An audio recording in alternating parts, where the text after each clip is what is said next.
Hola chicos, empecemos. ¿Cómo les fue con el ejercicio de ayer? ¿Lo han estado haciendo? ¿Lo pudieron hacer? ¿Alguna experiencia?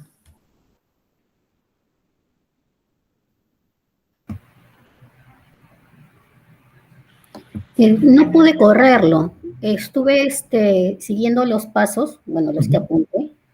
Sí, Corrió todo. En la parte del, había para editar un archivo, el archivo run .sh. SH, claro, ese GView, o GBeam, Sí, no me lo reconocía. Yo me acordaba que también usaba el Gedit y tampoco me reconocía. Entonces dije, bueno, será cuestión de instalar o algo sí. y no tengo permisos de superusuario, que me los pide. No, Pero no hay muy una aplicación. probablemente en la máquina virtual, ¿puedes compartir pantalla tú o no? Sí, sí, aunque ahorita todo el ejercicio que estuve haciendo lo anoche, lo estoy Ujú, volviendo a correr, a ver con todo, dije, a lo mejor la máquina se descansó un poco, pero ujú. ahorita comparto. Sí, no, porque yo ahora no recuerdo qué editor nosotros hemos, porque es probable que no tengas permiso de superusuario, pero la idea es que eso era así para que justamente no se desconfiguren cosas, ¿no es cierto? Claro, Em, hay un BIM, no GBIM, pero el BIM, y cuando lo hice con el BIM no me permitía editar allí. Entonces, yo lo que hice luego, como intentando salvar esto, entré por la parte gráfica, le hice doble clic y ahí con un editor, no sé, algo como sí, el claro. que hice por ahí la cambié, ¿no? Ah, Igual no corría. Entonces, no sé si es eso, pero a la final me sale errores con este archivo, el H5 o algo así, ya no y le también el mismo error que tenía el compañero ayer del HDF5. Sí, me parece que es ese, no pude resolver ello, ¿no? Y estaba esperando que suban la clase porque dije, a lo mejor alguna cosita se me ha pasado, pero Claro. todavía no la han subido, así que no pude repasar. A ver, bueno, pero si puedes compartir pantalla, podemos intentar de ver el error que te sale, a ver si podemos Ya, ver. ahorita estoy corriendo de nuevo, ¿cuál estoy haciendo? El Make J8 está Ah, corriendo ahorita. ok, Sí, ahorita lo empecé a correr todito y en cuanto me salga yo le comparto el bueno. error. Sí, Sí, perfecto. Un detalle ahí, fíjate que yo utilicé ayer un make espacio -J8. ajá, Recuerden que el -J8 es por la cantidad de trabajos en paralelo que nosotros queremos hacer. La, ya. la idea es que uno ponga el 8S de ahí, es la cantidad de procesadores que tiene uno en la computadora, en la máquina. Ah, ya, También a priori no es problema, digamos, nada más que ya. puede hacerse que la máquina esté un poco más pesada de lo usual si uno no utiliza si utiliza más de los microprocesadores que tiene. A lo mejor habría Ujú. que ver cuántos microprocesadores tiene tu. Creo que tiene 4. Entonces, claro, lo ideal sería que pongas -J4 ahí, en ese caso. Ya, entonces lo corro con menos J4. No, no, pero déjalo, si ¿No? está corriendo ahora, no, no hay No, problema. ya corrí el menos J8, ya terminó ya. Perfecto. ¿Y te dio Entonces algún ya error? no lo pongo con menos J4 ahorita. No, no, no hace falta. Ya. Está bien, porque es solamente en el momento de hacer la compilación, el make es para hacer la compilación y va a utilizar Ujú. 8 o 4. Pero no, está perfecto, digamos. No, sí, puede correr con 8 o con 4, nada más que, bueno, sobrecarga la máquina, digamos, nada más. ¿Está Ya, bien? ahorita voy a entrar al examples. Al, ahorita, en cuanto entre al problema le comparto. Bueno.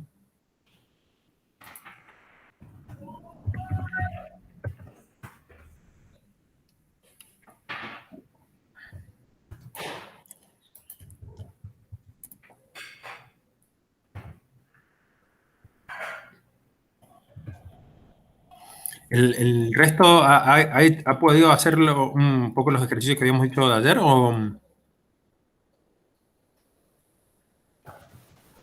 Bueno, a mí yo he hecho algunas gráficas con respecto a la máquina virtual, pero creo que primero podríamos solucionar el problema de Ajá. mi compañera para después presentar. Sí. Gracias.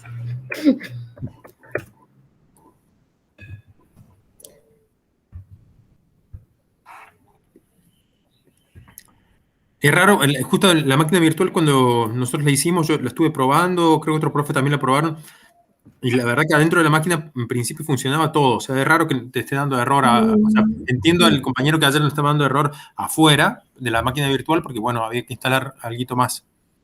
Y a lo mejor se me pasó algún comando porque... Ahí lo vemos. Sí. Pero ahorita va a salir esto.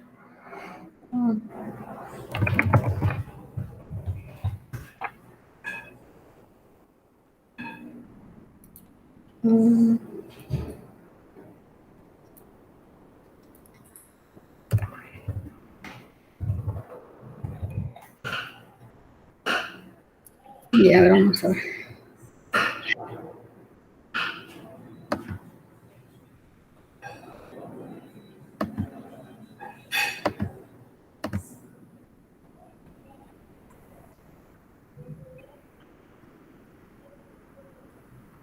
Ahí se logra ver. A ver.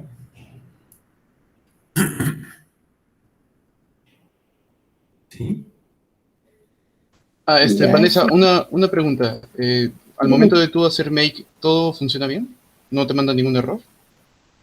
No aparece ningún error, no le veo. Ya, entonces creo que el problema justo también lo que me pasó la vez pasada es creo que en el archivo RAM SH, ahí ese Python tienes que ponerle un 3 adelante, sin espacio, solo un 3, porque en Ubuntu lo lee de esa manera. Ya, entonces abro el archivo de ROM.sh, ¿no?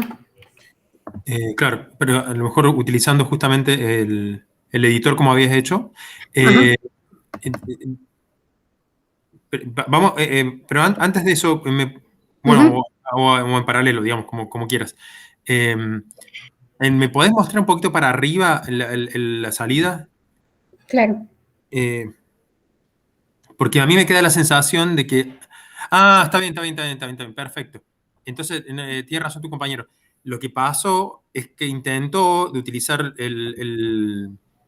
los programas de Python, los scripts de Python para generar las condiciones iniciales y no las hizo, digamos, y por eso te está dando un error. El error es que no encuentra el archivo, o sea, como que no existe el archivo. Digamos, no es un error de la librería en sí, sino es de la generación de archivos. Entonces, tiene razón tu compañero, si llegas a ir ahí a Hydrotests. Ahí otra vez ya más abajito, el C2 3D. Y aquí el ROM, ¿dónde está? Acá está.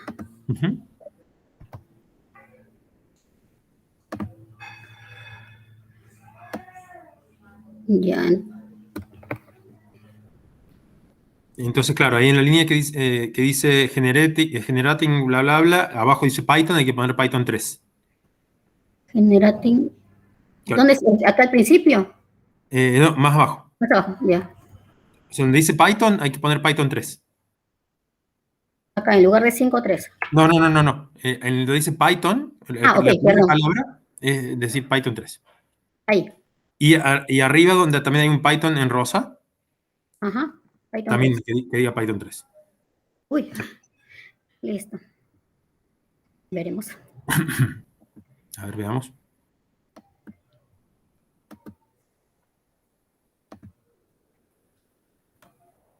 Entonces aquí corre el ROM.sh. Wow, ya está. Gracias. Está bien. Bueno, no, perfecto. Ahí ya tienes la herramienta para trabajar, entonces está perfecto. Listo. A ver, dejo de compartir. Deja de compartir. Bueno, y César, decías que habías corrido algo. Tenías... Sí, voy a comenzar a compartir pantalla. Dale. ¿Se puede ver? Sí. Ya.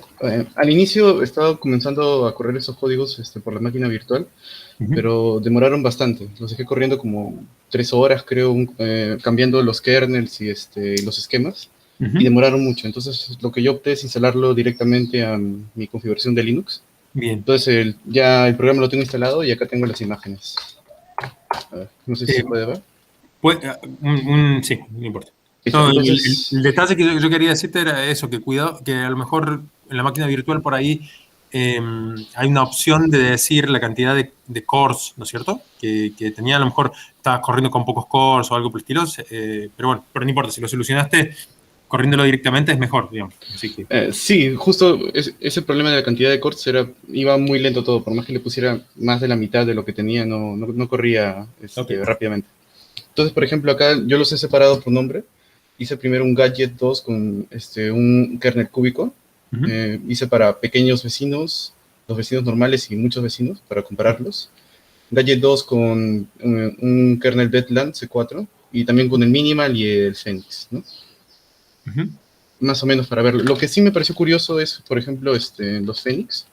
Sí, justo eso es lo que quería. A ver, vamos a ver si encontraste lo mismo que yo encontré, digamos. Para un Cubic normal. Entonces encontré, acá por ejemplo, en el coeficiente alfa aparecen estas líneas azules, ¿no? Sí.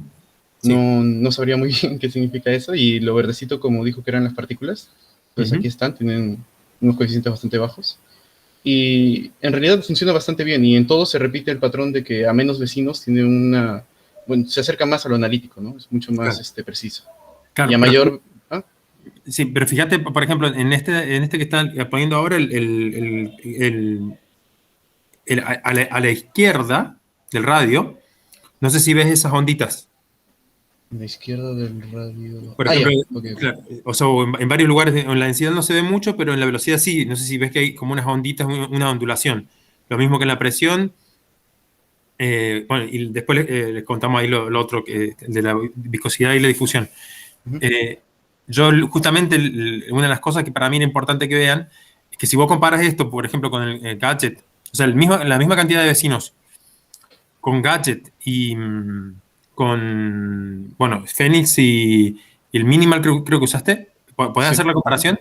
Sí, claro. A ver, voy a correr las imágenes del Gadget, ¿no? Digamos, con la misma cantidad de vecinos, pero y el mismo kernel, pero las diferentes implementaciones. Ok, este es de Gadget, y para el otro esquema era Phoenix Minimal. Ya está. Entonces esto es acá, este es el minimal con el kernel cúbico. Este es el Gadget cúbico. Todos tienen la misma cantidad de vecinos. Perfecto. Y este es de Phoenix, ¿no? Con el cúbico. Bueno. Están los tres. Bueno, a ver, charlémoslo un poquito. Digamos, ¿qué observan ahí de diferencias? A ver, por ejemplo, digamos, ¿no? Entre el minimal y el Gadget, creo que las diferencias no son muy notorias. Efectivamente, ¿está bien? Sí. Pero en el Phoenix sí se nota bastante, ¿no? Incluso hay diferencias en la curva analítica. Sí.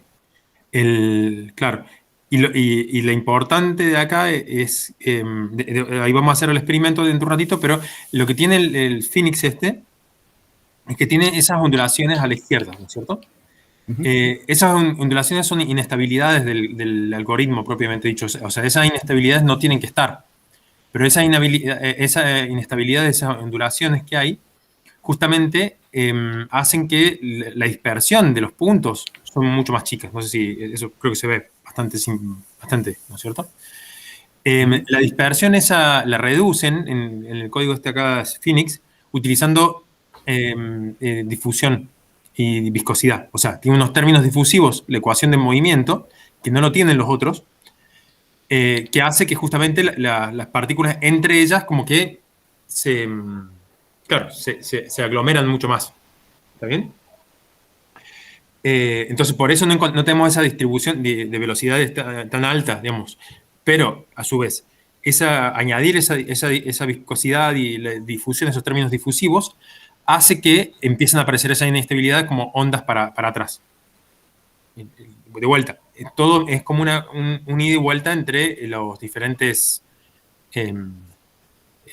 esquemas, ¿no es cierto? Si quieres puedes compararlo un poquito con lo otro y bueno, se ve bastante. Pero se nota bastante, por ejemplo. Claro. Y digamos, por ejemplo, acá en la velocidad todos llegan hasta 3 y acá se mantiene un poco más condensado, ¿no? Por estas ondas. Claro. Al valor que debería ser, pero fíjate, ahora por ejemplo, utilicemos el Phoenix con los diferentes cantidades de vecinos que vi que habías corrido. Ah, ya, ok. A ver, acá está. Entonces Phoenix con la diferente cantidad de vecinos. Para el mismo kernel, ¿no? Sí. Ya, entonces con pocos vecinos sería de esta manera. Acá parece de que en la viscosidad aumenta más el error. Sí, no, pero de vuelta, los parámetros eso hay de difusión y viscosidad, que justamente el código gadget no los tiene por defecto, o sea, los códigos digamos, no los tiene no lo tiene implementado en la versión por defecto, ¿no? Pero sí están.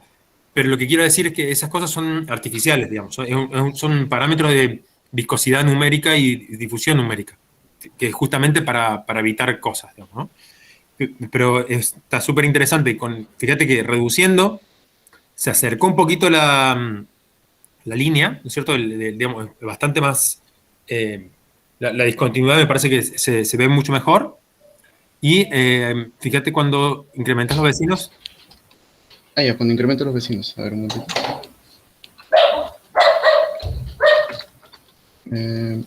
Phoenix, cúbico. Ya, este es de los vecinos. Fíjate qué lindo. No es lindo, pero fíjate cómo incrementando los vecinos, justamente empezamos, como les contaba, digamos, esta de acá tiene difusión. Y al tener difusión, como que incrementamos los vecinos y tiene en cuenta mucha más, claro, una longitud de suavizado mucho más grande, ¿no es cierto? Entonces, al tener la longitud de suavizado más grande, vemos la pendiente mucho más suave. Ahora, digamos, no puede ser una discontinuidad como la que nosotros estamos viendo. Y eso hace que se generen esas ondas hacia la izquierda. Es mucho más suave, o sea, si ven que de vuelta la dispersión que hay, bueno, no tanto de radio 0.2 para adentro, no lo pensemos mucho porque ahí debe haber muy pocas partículas, digamos, no está bien resuelto. Pero en la parte donde están las partículas están todas muy una sobre la otra, ¿no? La dispersión, el error, entre comillas, la dispersión que hay entre las partículas es muy, muy, muy chiquito. Y eso es porque utilizamos mucho suavizado, ¿no es cierto?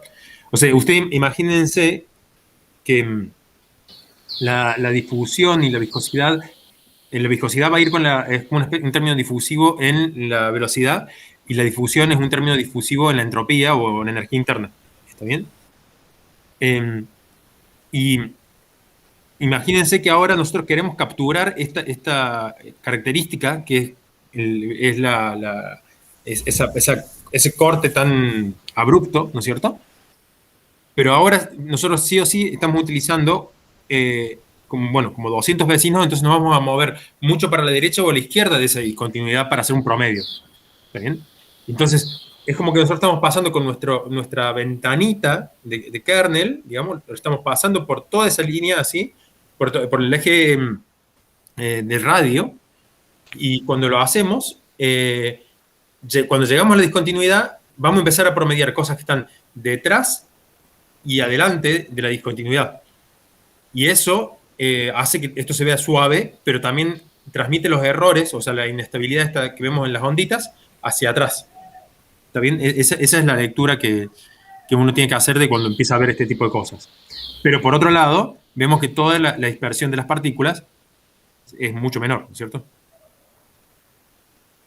Y cuando bajamos el número de vecinos en la cantidad de kernels, lo que vemos es que justamente empezamos a capturar mucho mejor la discontinuidad, pero la dispersión es mucho más grande. Incluso claro, sí, incluso sin cambiar, ¿no? Si te fijas nomás acá, con el Phoenix y pocos vecinos, la dispersión era bastante más grande, ¿no? Sí, la dispersión era bastante grande. Creo que lo tengo por aquí. Sí, este es Phoenix con pocos vecinos. Y hay mucha dispersión en la viscosidad y también ya se nota más en la Sí, pero insisto, eso de ahí es digamos, la viscosidad y la difusión está bueno tenerlo como para poder entender qué está pasando, digamos. Si vos te fijas o si después puede hacer, ¿se acuerdan que uno podía utilizar el make solution, creo que, ¿cómo era que se llamaba? El make solution y un número, ¿no? ¿Dónde está? No, plot solution y un número. Con ese número nosotros podemos ir poniendo en diferentes estados, ¿no? O sea, en diferentes momentos. Y uno va a poder ver, si uno se fija en diferentes lugares, los puntos donde hay viscosidad alta están caracterizados por la discontinuidad esa. O sea, el switch que prende la viscosidad, que es artificial, va a ser justamente que haya una diferencia muy grande entre las diferentes partículas vecinas. ¿Está bien? Después, fíjate que post-shock, o sea, antes del shock y después del shock, o sea, antes y después de la discontinuidad, la viscosidad intenta de mantenerse baja. ¿Está bien? Eso intenta de que sea así. Claro, claro. Sí, justo en esa parte, ¿no? A eso se refiere. Digamos, de justo acá después del shock, en esta discontinuidad de la función analítica, acá todo se mantiene abajo. Claro. O con cierto ruido, digamos, es lo que está pasando, ¿no? Pero, ya, claro, claro. y lo mismo pasa un poco con la difusión, digamos. Que antes o sea, cuando está cerca, fíjate, antes del shock está bastante baja, debería estar bastante baja. Bueno, sí, son los puntos naranjas, así que está bastante baja. Y luego empieza a haber más energía interna y ahí empieza a haber unos intentos de alta difusión para estabilizar, justamente para que no haya tanta dispersión. Esa es la idea de la difusión, como bajar la energía del sistema por algunos métodos difusivos como para que no haya tanta dispersión. ¿Está bien? Okay. ¿Notaron alguna diferencia? ¿Notaste alguna diferencia con los kernels? En realidad no, bueno, dependiendo del esquema en realidad. Phoenix con Phoenix diferente de kernel no noté mucha diferencia. La única diferencia que noté fue al momento de compilar, porque al menos el kernel que yo usé, el Bedlam, me pedía que desactivara la vectorización del código. O sea, porque quise correr el código y me mandaba muchos errores. Entonces fui al foro y ahí te decía que tenías que desactivar. Mira, yo no me había percatado. Yo pensé, yo creo que haberlo compilado y creo que no tuve que. Bueno, capaz que mi versión es un poco diferente que la tuya. No sé. Puede ser. Como no le puse, bueno, a esta instalación no le puse todas las dependencias, le puse lo mínimo que funcionara y comenzó a funcionar y ahí comencé a hacer las gráficas. Está bien. Pero bueno,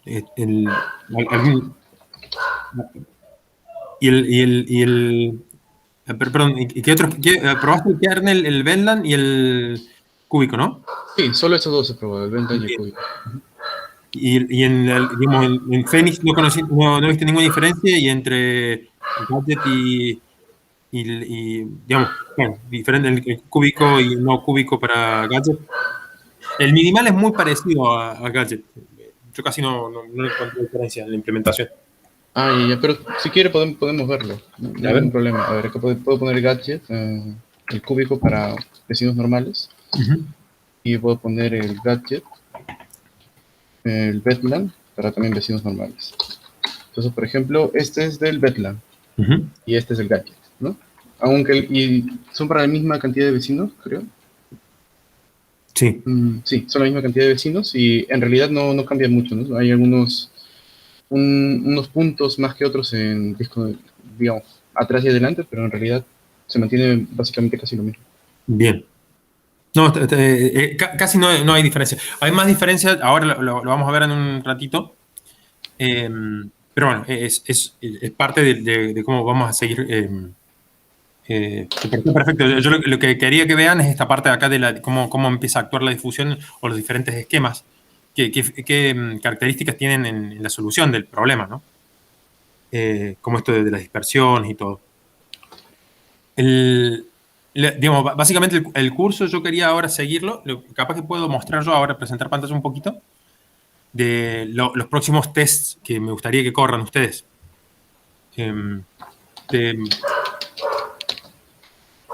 Claro, voy a dejar de compartir pantalla para que pueda compartir. Dale.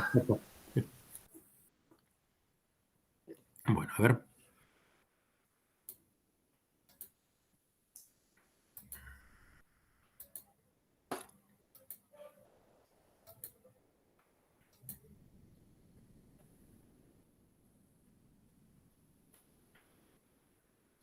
Vanessa, si podés llegar a reproducir lo que mostró tu compañero, eso es más o menos lo que yo quiero que ustedes jueguen ahí.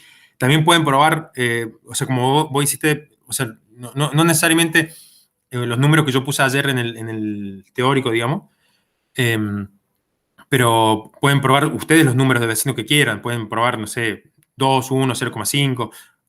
Para mí la idea es que jueguen un poco y, bueno, si van encontrando algo medio que no pueden entenderlo, me preguntan.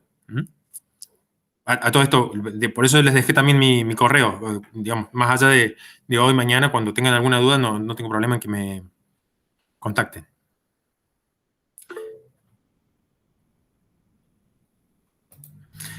Bueno, están viendo ahí mi pantalla, ¿no?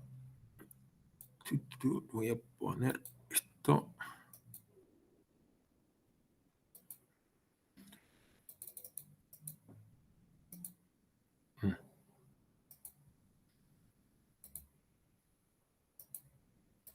Bueno, los otros tests que yo quería que hagamos, o sea, que hagan ustedes, en verdad,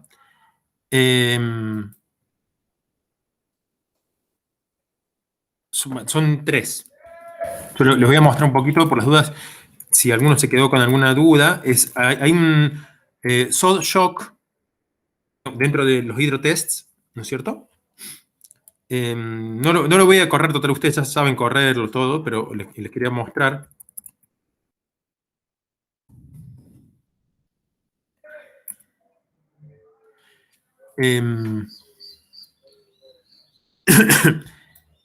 Esto de acá, de vuelta tenemos, en rojo están las particulitas.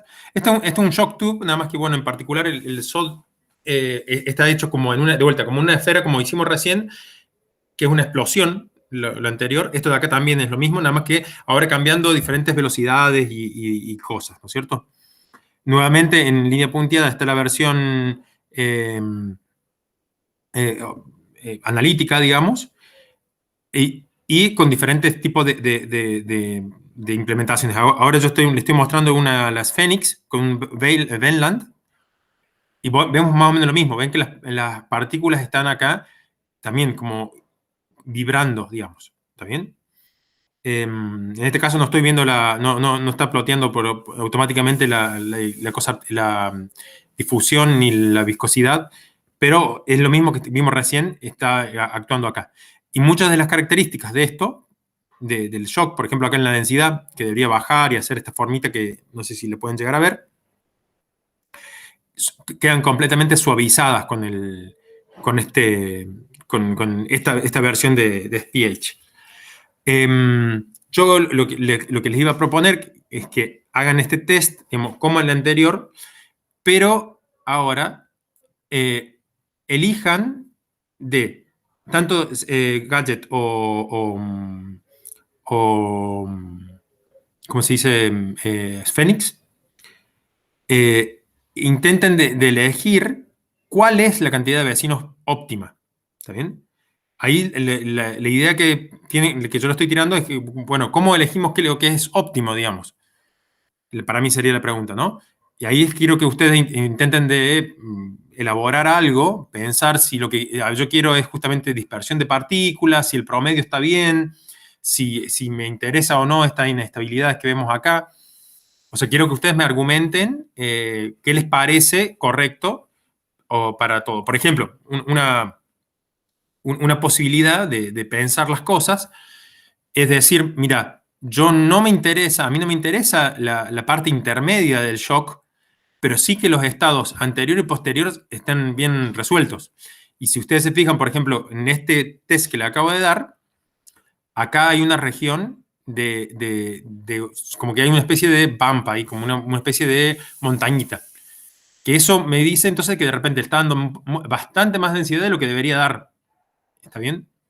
Lo mismo en la presión, hay un bump ahí en la presión. Entonces, si yo dijese que a mí lo que me interesa es recuperar los estados anterior y posterior de este shock, este no sería no sería lo óptimo, digamos, ¿no es cierto? Pero a lo mejor a mí no me interesa eso y todo lo contrario, prefiero que las partículas estén lo más suavemente posiblemente distribuidas, ¿está bien? Como que no haya mucha dispersión de partículas. Bueno, entonces, una vez que hayan hecho más o menos los experimentos, como mostró recién el compañero, me gustaría que corran este otro y digan, no sé, quedándose según lo que a usted les pareció lo mejor de los experimentos anteriores, cuál es el número de vecinos en el cual ustedes se quedarían, claro, les parece lo mejor para este test, ¿no es cierto? Eso por un lado. Luego, yo les voy a mostrar, acá tengo, ¿se acuerda que habíamos estado viendo nosotros cuando di la presentación de algo que se llama blob test, que era una pelota cayendo, como una especie de nube cayendo, fría, cayendo a cierta velocidad en un ambiente mucho menos denso, obviamente, y más caliente. ¿Está bien? Una pelota fría cayendo sobre un ambiente caliente. Eso eventualmente se tiene que destruir, digamos. Debería ir desarmando la pelota y formando turbulencia, y la turbulencia debería hacer una especie de mixing, de mezclar los materiales para que se desarme la nube. Esa nube, para que se desarme, ustedes piensen que esto acá tiene cierta tensión superficial, propia de una real, digamos, una numérica, y como hay también una diferencia de temperatura, vamos a ver, por ejemplo, un poco de la difusión, como estamos viendo de algunos de los esquemas, puede ayudar o no a hacer ese tipo de cosas. Yo hice 2 corriditas, para no correr mientras ustedes están en la clase, digamos. Déjame ver si está hecho todo. No, vamos a tener que correr todavía una más. Me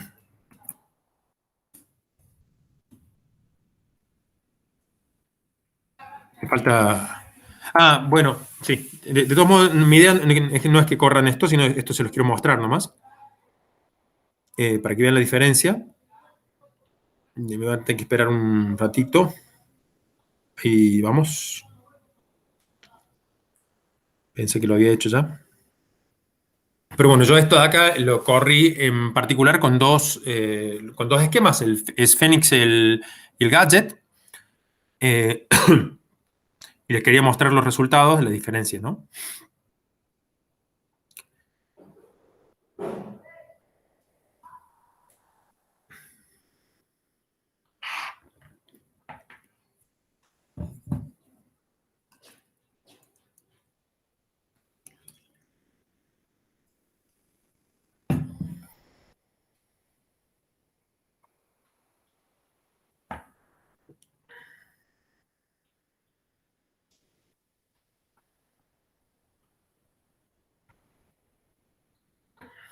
Un segundito, ya falta poquito.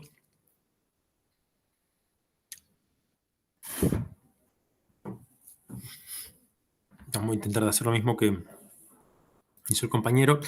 Les voy a ir mostrando, por ejemplo. El blob hecho con Phoenix.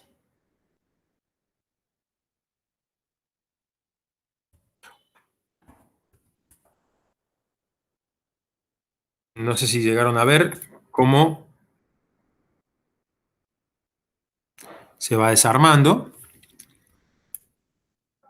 En particular este test, o sea, ustedes van a ver que hay cosas pasando para arriba y para abajo, ¿no es cierto?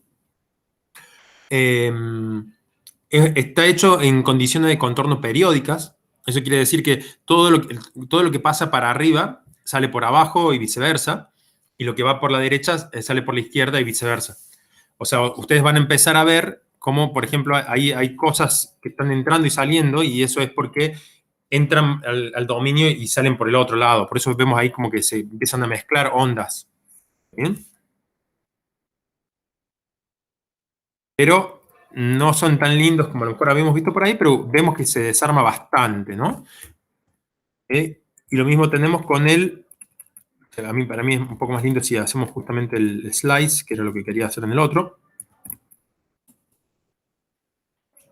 Slice es como una, o sea, lo que estábamos viendo recién era toda la cajita esta, aplastarla, ¿no es cierto? Entonces, cuando uno la aplasta es como la densidad superficial y el slice es como hacer un corte por la mitad de la caja para poder ver una especie de tomografía del evento, ¿no? Ahí sí, acá cuando hacemos el corte, no sé si pueden ver que a los costados, en estas regiones de la nubecita, empiezan a armarse pequeñas ideas turbulentas. O sea, hasta acá son ondas de choque. No sé si los ven ahí. Pero acá, en esta otra parte, es como que se va viendo una cuestión mucho más turbulenta. Que a lo mejor justo en la proyección que veíamos recién no se podía ver, ¿no es cierto? Acá al principio del video, fíjense que ahí están más o menos los parámetros que yo utilicé. ¿Está bien? Que son del orden de 57 vecinos, un factor de Courant, que está acá, insisto, es la eh, integración temporal, una viscosidad simplificada, este de acá, y difusión. Esta viscosidad y difusión, volvemos de vuelta, porque es el Phoenix. ¿Está bien? Si vamos ahora a ver la versión de Gadget, todavía no terminó. Bueno, tenemos que esperar que termine. Vamos a ver si puedo irles mostrando lo otro. Ah, no, ahí terminó bien. Está terminando. Vamos primero a ver la versión proyectada.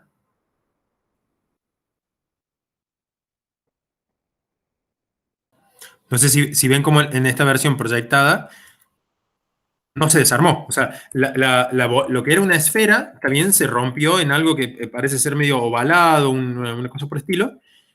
Vemos de vuelta los shocks para los costados, o sea, estos shocks que están entrando y saliendo en el dominio. ¿Está bien? Pero no llega a desarmarse. Y si lo veo también así como una especie de corte, vemos también, ayer justamente me estaban preguntando el tema de la turbulencia, vemos que se genera en alguna escala cierta turbulencia. Recuerde que esto de acá en principio está conservando momento angular y cosas por el estilo, entonces debería ser completamente simétrico. Sin embargo, fíjense como de este lado y de este otro lado se empiezan a desarmar la simetría. Eso es por procesos estocásticos como la turbulencia, ¿no? Pero así todo, la nubecita misma no se desarma, digamos. Se observa eso, ¿no? Se entiende. Eso es por lo mismo que estábamos hablando recién. Fíjense ahora en un sistema un poco más complejo como puede ser cuando tampoco no existen soluciones analíticas de esto, como todo lo que vimos en los shock tubes, donde vemos la distribución de partículas, decimos, uy, qué ruidoso, todo lo que sea. En este caso, por ejemplo, lo ruidoso puede ser exactamente lo que va a hacer turbulencia en esta proyección, que va a ayudar a que esta nube se desarme. Eventualmente no lo hace porque en esta nube en particular, para que se pueda desarmar, necesita de utilizar las cosas que vimos en el otro esquema. Necesita un poco de viscosidad y necesita de difusión, sobre todo la parte térmica, para que entre el calor, o sea, de afuera hacia adentro, se caliente la bolita y, bueno, y tengamos lo que tengamos que tener. Bueno, entonces yo, más allá del ejercicio de recién, que yo le estaba tirando del shock, yo lo que le iba a proponer es que hagan ustedes, ahora, el mismo análisis que yo acabo de hacer, voy a salir de acá, pero con la inestabilidad esta que estuvimos hablando nosotros, que del Kelvin-Helmholtz. ¿Está bien? Hay 3 directorios con las condiciones iniciales para estudiar eso. Vamos a trabajar sobre el que es el 3D. También quiero que prueben, en este caso, cambiando la cantidad de vecinos y cambiando los esquemas. ¿Está bien? En este caso ya, y bueno, y también los kernels, el mismo análisis de recién. Está bien, pero primero, pero esta vez el orden sería no hacer como una matriz, como hizo el compañero recién, de pruebas con todas pruebas, sino primero cambiar o sea, probar Gadget, Phoenix, y después diferentes tipos de kernel, ¿está bien? El Vein y el cúbico. Y una vez que elijan alguno de los dos, una vez que elijan alguno de los dos, ahí cambiar la cantidad de vecinos a ver cómo cambia la cosa. O sea, sería como ya intentar de encontrar los parámetros ideales que queremos tener para este tipo de problema. ¿Está bien? Bueno, y después entonces lo discutimos a eso. Esa sería más o menos la idea de ahora. Voy a dejar de compartir. ¿Creen que pueden hacerlo? Digamos, ¿les parece? Sí, César. Sí, tengo un par de consultas. Sí. Por ejemplo, primero, a la primera, digamos, ¿no? película o lo que mostró de la burbujita explotando, para el formato Phoenix se desarmó y para el gadget no. Eso se debe a que Phoenix, como usted dice, ¿no? Que nosotros tenemos que meterle viscosidad y difusión artificial. Entonces, se podría decir que el formato de Phoenix calcula muy bien la etapa media, ¿no? De la evolución de un fluido, pero el estado inicial y final no lo calcula muy bien. El gadget sí, el estado final y inicial sí lo calcula bien y la etapa media como que lo curva. Hagan el testeo, porque digamos, no te quiero dar la respuesta, pero bueno, bueno, se las doy. Ninguno lo calcula tan bien. ¿Está bien? Nada más que, bueno, hay que ver justamente, a ver, voy a presentar de vuelta. Lo que pasa es que justo esa corrida no la tengo hecha, así que debería hacerla, pero lo podemos intentar de ver. ¿Dónde estaba? Acá. El shock ¿cierto? Que acá, por ejemplo, vemos lo que yo le decía, que está esa montañita, digamos, que está por arriba. Yo, si quisiera que a lo mejor que esto no esté, lo que debería utilizar es, y eso que esté ya es un Phoenix, ¿no? Pero un coeficiente de disipación más alto, ¿está bien? No, viscosidad, en este caso, sería más alto. Para bajar eso, ¿está bien? Muy probablemente eso ahí fíjate acá que tenés estas vibraciones, digamos, estas montañitas. Como insisto, esto de acá vos lo tenés como montañita porque hay unas ondas propagándose para un lado y para el otro debido a la disipación y a la viscosidad. Si yo cambio esos valores para más o menos, esas ondas también cambiaban. ¿Se acuerdan como pasó cuando uno cambia la cantidad de vecinos? A lo mejor necesito poner menos vecinos. Y si vos pones menos vecinos, estás como aglomerando menos partículas en esta montañita, y entonces la densidad ya no te va a dar tan alta ahí. Entonces, a lo que voy es que todavía, o sea, uno tiene varios parámetros para jugar con este tipo de cosas. El tema, para mí importante, y por eso yo decía que hagan el testeo de cómo poder encontrar los parámetros que uno quiera, es por qué cosas necesitamos. ¿Está bien? ¿A qué me refiero con qué cosas necesitamos? Que si a mí, vuelvo a lo mismo, si me interesa solamente el estado final y el de la izquierda o derecha del shock, capaz que me va a interesar una cosa. Pero a lo mejor yo lo que necesito son los estados intermedios. Porque a lo mejor el estado intermedio va a ser el que me va a dar a mí una, no sé, me va a hacer que nazca una estrella, por algún método de subgrid, que nosotros le llamamos, como habíamos hablado de eso, de poner recetas para la formación estelar. Entonces, en ese caso, yo voy a preferir que acá esté más o menos, acá esté más o menos, y en el medio esté un poquito mejor. En el día a día, lo más parecido que vamos a tener nosotros son cosas como las de la montaña, de la nubecita, ¿no es cierto? Que incluso en Gadget, ¿bien? Que nosotros sabemos que no se deforma la nube, no se desaparece la nube, pero tenemos toda esta otra parte donde hay un cierto movimiento turbulento que aparentemente está relativamente bien resuelto. ¿Está bien? Entonces, ¿qué quiero decir con esto? Que después yo voy a hacer una simulación que sería lo último que les iba a pedir para el curso, digamos, de a lo mejor una galaxia o un sistema, un box cosmológico. Y si de repente tengo muchas galaxias, por así decirlo, redondas o con esta forma, yo tengo que saber de que eso de ahí no necesariamente quiere decir que las galaxias son redondas, sino que el esquema de simulación que yo utilice va a preferir hacer galaxias redondas con cierta tensión superficial, y a lo mejor donde sí puedo estar un poco más seguro es en esta otra región respecto a cómo se desarma la nube. ¿Está bien? O sea, uno va teniendo diferentes códigos que van a dar diferentes resultados, pero ¿cuál es la verdad, digamos? Uno tiene que aprender a entender los códigos. Esa sería más o menos la idea de estas cosas, pero y ver para qué sirve, digamos, cuando uno cambia la resolución, número de vecinos, etc. ¿Está bien? ¿Cómo cambian los resultados? Eso es más o menos lo que yo quería que vayan aprendiendo. No sé si te expliqué un poquito más o te hice peor. No, claro.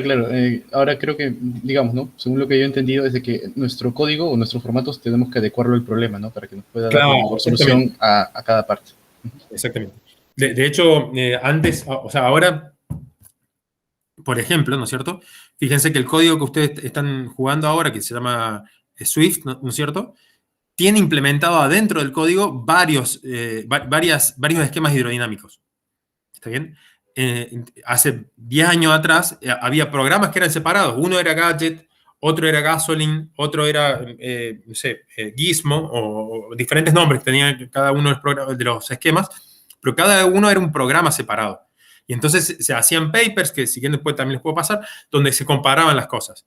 Actualmente, esto ya como que la gente sabe que depende del problema, si vas a hacer dinámica planetaria o lo que sea, vas a necesitar diferentes características de tu código.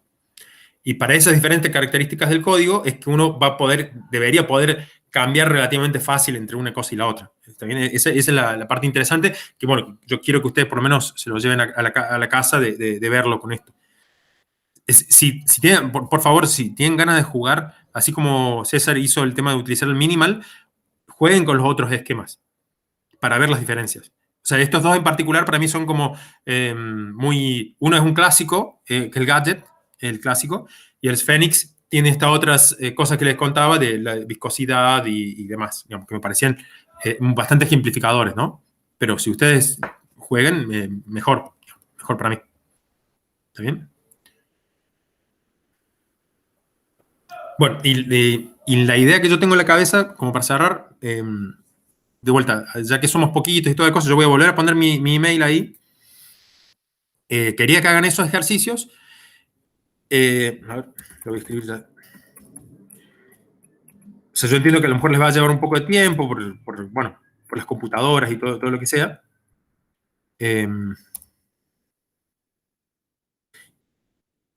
Pero la idea es que lo podamos discutir los resultados, ¿no? Pero me gustaría que los corran ustedes, digamos, no que les cuente yo los resultados. De todos modos, creo que ya se están llevando una idea, ¿no? Acuérdense de cómo era este tema de la inestabilidad de Kelvin-Helmholtz, que si ustedes imaginan que con lo que vieron de la bolita, digamos, ¿no? De la nubecita. Si la inestabilidad de Kelvin-Helmholtz son dos fluidos que están uno al lado del otro, son completamente planares, y uno digamos, con velocidades opuestas. ¿Está bien? Y eso, digamos, van a ver que eventualmente, digamos, al principio no pasa nada, pero eventualmente, por perturbaciones completamente caóticas, eso empieza a tener unas perturbaciones, que esas perturbaciones van a depender, digamos, de la longitud en donde suceden, depende de las velocidades, por ejemplo, y bueno, vamos a ver en cuánto tiempo se desarrolla una energía turbulenta, o sea, de pasar de tener, por así decirlo, velocidades que son solamente en el eje X, o sea, no tenemos velocidad ni en Z ni en Y, solamente en el eje X, de repente vamos a empezar a tener algunas componentes de velocidad que tanto van a ir en X y en Z. ¿Está bien? Esa transferencia de energía hacia las otras componentes es justamente por el crecimiento de estas inestabilidades. ¿Está bien? Ahora, de todo o sea, eso más o menos, entre comillas, lo podemos entender desde un punto de vista más o menos analítico, no sabiendo exactamente cuándo va a suceder, pero la velocidad una vez que se desencadena, la velocidad con la que se desencadena.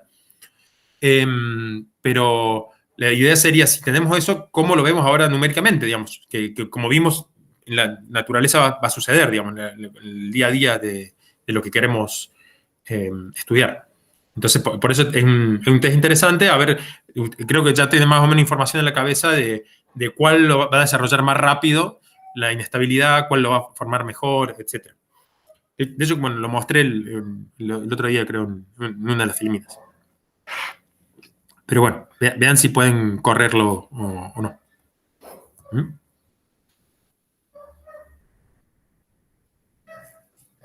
Si quieren, digamos, o sea, de vuelta, mi idea era que corran ustedes y veamos cosas, pero si tienen dudas, quieren que les podemos charlar, o si no, esperamos un poquito. Y como, bueno, lo otro que tenemos que hablar es el tema de que yo mañana no puedo dar clase, o sea, no puedo presentarme. Pero a mí me interesaría saber cómo siguen con los resultados. Y si alguno quedó interesado todavía con lo que le estuve contando, quería que hagamos algo más astrofísico, digamos, ya sea un box cosmológico, lo que sea. Para eso, por favor, digamos, o sea, díganmelo, díganme si siguen interesados y podemos armar algún tipo de ejercicio pensado en eso. Si queremos algo más, no sé, de dinámica planetaria, de cosmología, de una galaxia, choque de galaxias, algo por el estilo, para ver. Pero yo ahora estoy acá para ustedes, digamos, en este momento. Así que, pero digo, tranquilos, pueden correr y lo vemos, o ya vemos cómo nos organizamos. ¿Mm?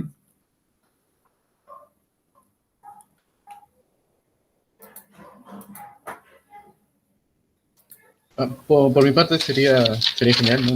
Me ha gustado mucho, digamos, toda esta parte de SPH y los códigos. Con respecto a la inestabilidad de Kevin Helford, tenemos que correrlo ahorita, ¿no? O tenemos que correrlo y presentarlo Mira, después. mi idea es la siguiente, porque yo como no puedo dar clase mañana, mi idea era como lo que estoy haciendo, como compartirles el mail, y a lo mejor si quieren lo pueden correr durante el fin de semana, o sea, si quieren correrlo ahora, perfecto, si tienen algún problema para correr, como tuvo Vanessa hace un rato, yo entiendo que se va a demorar un poco, pero dentro de todos los tests que están ahí en la carpeta esa que se llama ejemplos, si ustedes se fijan, los archivos son del orden de 15 megas, son relativamente chicos. O sea, en una computadora hoy en día se va a demorar más o menos, pero creo que cualquier computadora de escritorio los puede correr. No son, por así decirlo, no son ejemplos de producción científica para publicar un artículo mañana, ¿no? Para eso necesitamos a lo mejor otra cosa. Pero están ahí. Así que a mí lo que me gustaría es que lo corran. No sé, si quieren ahora, si quieren más tarde, o si quieren, se contactan conmigo y la semana que viene organizamos otra charlita, digamos, y así cerramos un poco la idea, pero me gustaría que, como lo que les comentaba hace un rato, se pongan a investigar y a lo mejor si me mandan un mail, dicen, mire, hice este experimento con esta configuración y yo creo tal cosa. ¿Está bien? Yo creo que la mejor combinación es que, no sé, tener 57 vecinos con Phoenix y me digan el por qué. ¿Está bien? Y en el caso del Kevin Holmes, lo mismo, digamos, tipo, hice este experimento y esto es lo que me salió, digamos, me encontré. ¿Está bien? Por eso insisto el tema del mail para que estemos en contacto y de última, como vos decís, César, después que hagamos estos experimentos, si te sigue interesando, podemos ver de qué otro experimento astrofísico hacer, digamos. Y sí, lo mismo para Jesús o Vanessa, digamos, no sé. ¿Mm? No, claro, sino que yo lo decía porque, bueno, al hacer estas gráficas, mi computadora no es tan potente y demoraba bastante. Mm. Por esa razón lo preguntaba. No, por eso, sí, no hay necesidad de inmediatez. O sea, yo voy a estar acá. Pero bueno, pero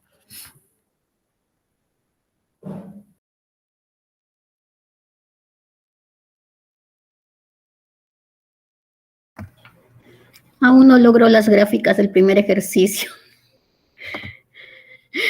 Ahí después de la corrida esta, le pongo Python, bueno, y me dice que tengo que poner Python 3, ¿no? Pongo Python 3 y me saca de la carpeta, ¿no? Claro, o sea, me parece así como para escribir ahí el código en Python, y por más que le coloco el plot solution, no me grafica nada. A ver, ¿puedes compartir la pantalla? Así lo vemos. No en Python, por eso estoy ahí. No, pero está bueno. El Python lo que tiene, yo no soy muy fanático de Python, pero de todos modos creo que si seguís un poquito como yo estaba explicando ayer, qué editar y cómo editar, es relativamente fácil. A ver, ¿qué te dice? Ya, yo coloco Python 3, ¿no? No, ¿Ya sí, se puede ver la pantalla? pero todos juntos, ¿no? Ah, perdón, ya. Pero, Sí. y de todos modos, fíjate, claro, pero Me saca de ahí. no, también, pero ahí no hace falta más, porque la idea es decir, si puedes salir de ahí, creo que es con exit. Claro, control D. Sí.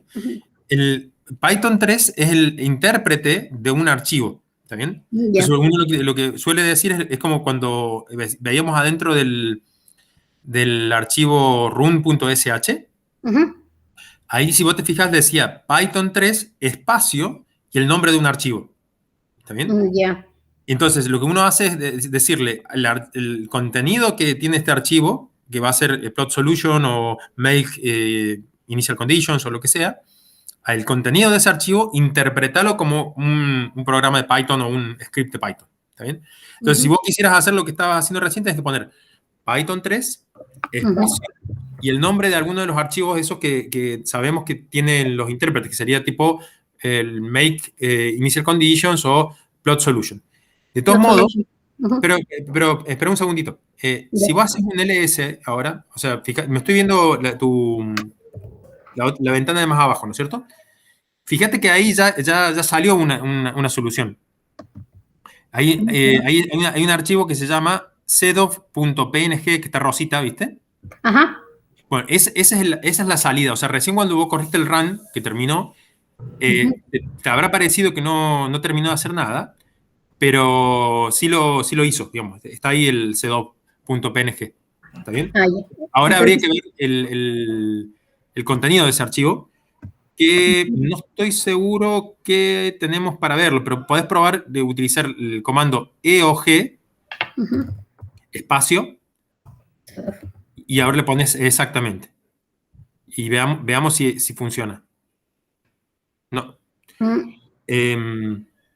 Bueno, vamos a ver qué programa había, porque yo no me acuerdo. ¿Sabés lo que podemos hacer también? ¿Viste con el manejador de archivos ese que tenés ahí abierto abajo, como cuando vos apretabas para editar, o sea, visualmente? Ya, la carpeta. Sí, exactamente.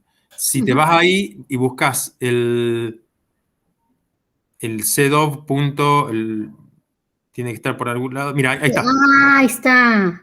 Ahí está. Yo recién lo vi. Había uno que decía cdov, exacto. Hace doble clic ahí y fíjate. Wow. Ahí está el resultado. Ok. Listo. ¿Está Gracias. bien? Entonces, ahora podés experimentar, pero fíjate que ahí ya te hizo todo lo que más o menos estábamos discutiendo recién. Claro. Así que, bueno, ahora la idea es que jueguen. Sí, gracias. No, está perfecto, perfecto.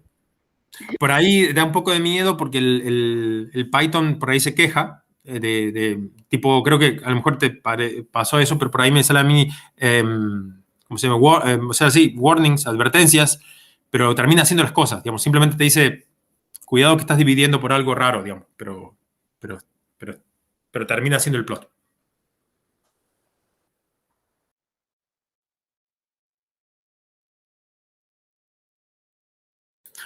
Insisto que para mí lo importante es un poco lo que recién Vanessa estaba comentando, que por lo menos se sientan cómodos con cómo correr y cosas por el estilo. O sea, digo, lo más importante para mí de hoy, que se lleven, es que estén corriendo cosas y después las discutimos con más tiempo a lo mejor. Pero yo ya me siento contento de que estén pudiendo correr cosas y sacarse las dudas esas de dónde están los archivos, dónde salen y demás. Me parece la parte importante de todo esto.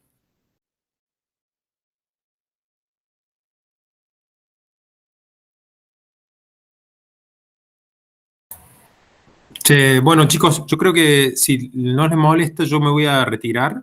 Ya les dejé tarea. Y bueno, espero que se contacten conmigo.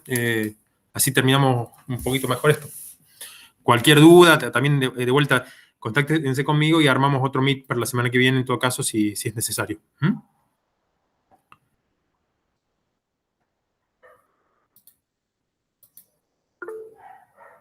Perfecto. Bueno. Éxitos y bueno, quedo en contacto, o sea, escríbanme después. Chau, chau.